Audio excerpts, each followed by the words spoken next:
ומספר לאומנות השביעית, הסרט זוהר הרקיע עוסק בהתנתקות, אבל הוא לא סרט יהודי, הוא סרט עלילתי, ראשון מסוגו, והוא אחד המועמדים לפרס בפסטיבל קולנוע דרום.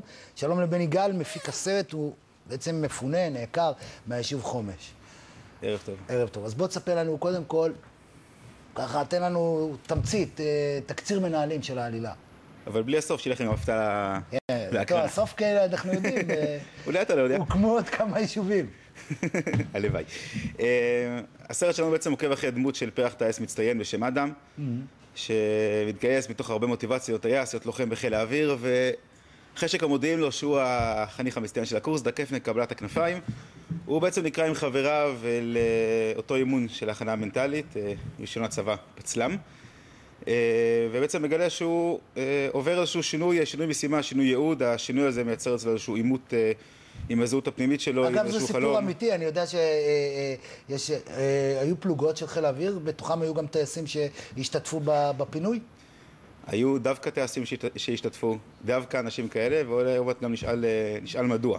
אבל בהחלט, כל הסרט הזה בעצם בנוי על תחקיר, שבוצע על ידי צוות מחקר שבמשך קרוב לשנתיים ישב ושאל עצמו שאלות, מצא להם גם תשובות, מסמכים שמצביעים על כך שבעצם באופן מאוד מאוד שיטתי, קבוצת פסיכולוגים של צבא הגנה ישראל יצרו תהליך של הסבת ייעוד, שינוי מטרה לצה"ל. אני מכיר, קראתי את המחקר, ולכן הם גם בשביל להצליח בזה בעצם יצרו שרשרת של, נגיד בשפתם, תחבולות רגשיות, מניפולציות ומילים כאלה. כלומר, לאטום את החייל מול האדם אותו הוא מפנה, כדי לא ליצור את המסדרון הרגשי. עזוב אותך חייל, בוא תהיה רובוט. כן, אתה יודע, בוא, גם אני צריך להיות זהיר שאנחנו מדברים על הדבר הזה, בכל זאת חיילים. וצה"ל, אז הסרט, אז אוקיי, הטייס הזה מגיע, עובר את הסדנה, הוא עוד לא כל כך עובר אותו, תוך כדי שהוא בעצם נכנס לתוכה, הוא מגלה דברים שמעלים אצלו שאלות.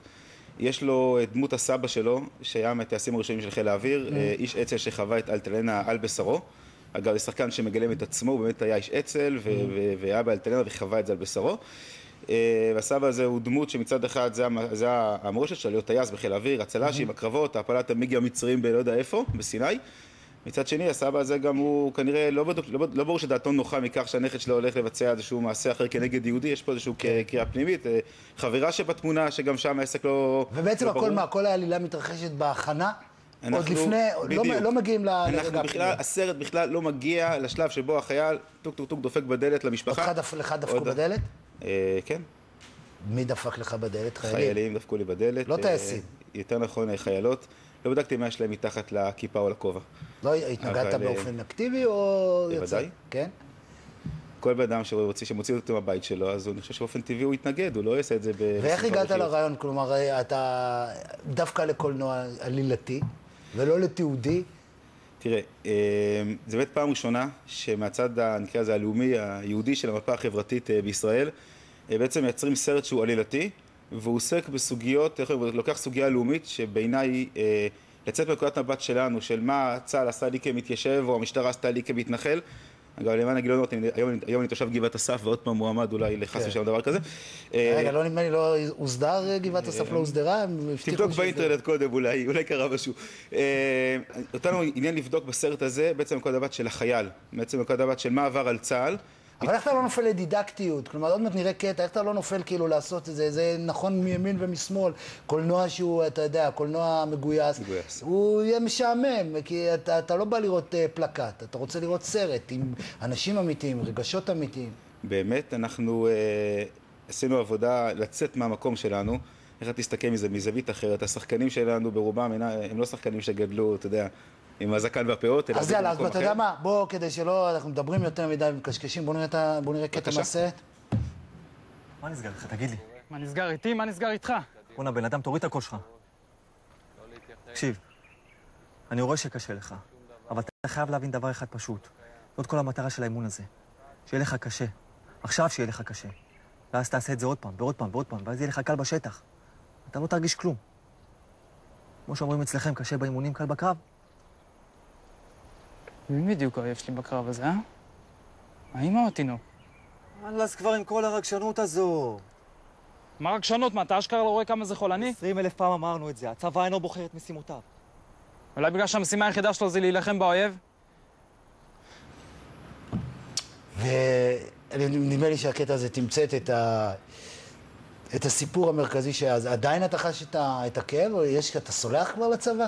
כי אני מרגיש את הכעס. תראה, אני חושב שהשאלה פה היא לא סליחה וכעס, השאלה פה היא באמת לאיפה אנחנו רוצים ללכת כחברה יהודית, כעם שחזר הביתה. אני חושב שמה שעבר עלינו בשבע שנים האחרונות האלה, היום זה היום שבו התקבלה ההתעתקות בכנסת, מה שעבר על צה"ל זה משהו לא טוב, והמטרה שלנו בסרט בעצם להגיד, רבותיי, תראו מה קרה כשלקחו את צה"ל לפעולה כנגד יהודים, תראו מה הכנה מתארת יצרה בצה"ל. מבחינתנו יש קו ישיר בין הצלחת ההתנתקות לכישלון מלחמת לבנון השנייה. אגב, לא אנחנו אומרים את זה, יפתח רון-טל, שהיה אז ראש מז"י, אומר את הטענה הזאת. אני רוצה רק להזכיר פה בנקודה אחת, שבאמת המטרה שלנו בסרט להגיד, רבותיי, קרה פה משהו, יש פה תהליך של איזשהו שינוי מטרה, עיבוד זהות של צה"ל. בואו נעצור, בואו נחשוב מחדש. אנקדוטה עולה קטנה, אני רוצה ממש לסיום, כי לא אפליה נגד מתנחלים. אצלך זה לא? לא, אני שומר עליך. כמו שתקשורת מגויסת. אני רוצה להגיד דבר אחד שאני חושב שהוא משמעותי.